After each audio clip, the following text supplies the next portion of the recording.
So hi Blooms! Welcome back again to this unboxing slash unpacking series of Bingy photo card. And of course, I got another modest because it's time of the month and I think I shouldn't have to share that. My bad. So I got another modest photo card with holder. Of course, I just bought this. I mean, you just need to purchase 200 pesos worth of modest, of course, and you will have this photo card with chain and holder na rin. I'm so excited. Sino kaya to? Baka naman. Pero kahit sino, wag lang magkaroon ng dupe. So on my first photo card, I got Colette. And right now, kahit sino, wag lang mag-dupe. So, ayun na guys. Let's unpack this.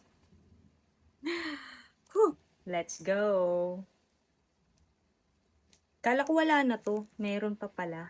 So, syempre, tanong-tanong din. Wow! So satisfying. So satisfying. So, I'm so excited. Who is this?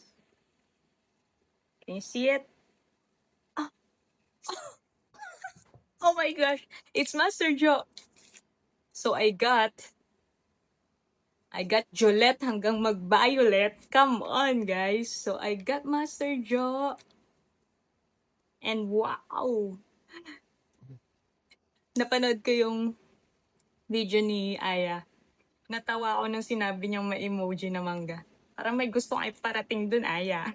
Pero, ayan, I got Master Joanna. Let's go!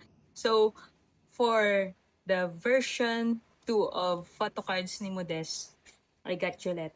Nasa na ba si Colette? Nasa taas na eh. Naligpit ko na eh. But, I'm so happy. Ilalabas ko na lang mamaya. So, that's it. Blooms, thank you for watching and joining me unpacking the Beanie photo cards. Let's go. Bye.